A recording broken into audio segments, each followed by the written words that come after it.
I bring you this message from the hills of Judea, sitting with an olive tree behind me and to the side of me.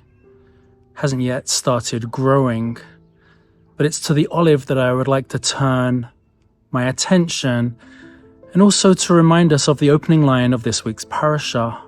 Moshe is told, "V'ata tetzaveh el bnei Yisrael, v'yikhu elecha shemen zayit zach katit lema'or." You shall take for yourself pure olive oil, crushed for its light. This, of course, was for the light of the menorah that would shine in the temple. And in the absence today of a temple, it takes a spiritual seeker who looks out at this world through the eyes of faith to continue to see that light that still shines. And indeed, it still shines. What is fascinating, however, about the passage is how the sages of the Midrash picked up on it. I'll share one comparison. The Midrash compares the Jewish people to olive oil. Think about that for a moment. How might that be the case?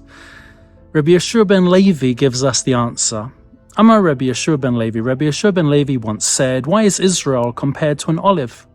Just as an olive is bitter at first, then sweet, so too Israel, the Jewish people, suffers in the present, but good is stored up for them in the time to come." And similarly, just as the olive only yields its oil by being crushed, so too the Jewish people only fulfill their potential in Torah when being pressed by suffering. Suffering is bad.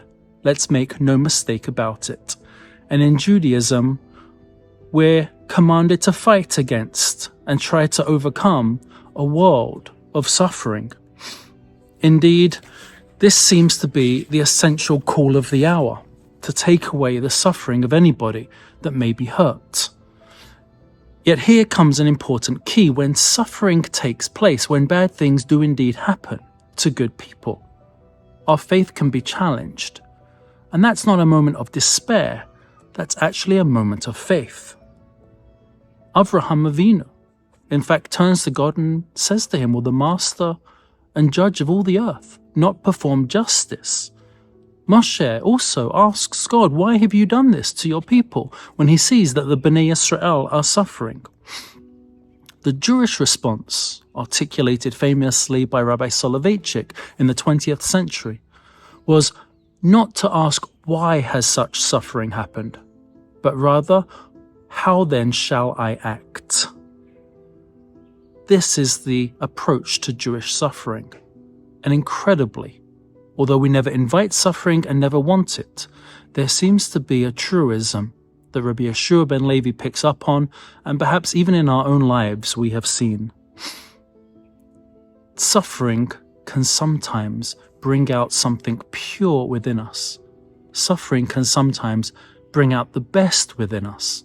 Suffering can sometimes allow us to reach new heights we never reached before. Again, I'll reiterate, suffering is bad.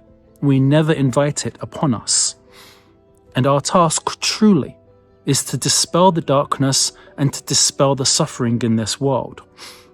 And yet, incredibly, when a person is crushed, there are moments where their purest times can be seen. Yes, it does take an enormous effort. Yes, it takes an act of sheer will. And yes, it takes that inner faith that we can store up within us. And that brings us back to the olive, because stored up within that olive is its oil. And when crushed, there is pain. But from that pain, there can be an oil that can be lit up. And with that light, there is something holy. There is something that can banish much darkness. From the rolling hills of Judea in the land of Israel, may that truly be our blessing, our bracha, our hope for this Shabbat. Shemen zayit zach katit lema'or, a crushed olive, so that its light can be for illumination. May this world dispel all of the dark places. Amen. Shabbat Shalom.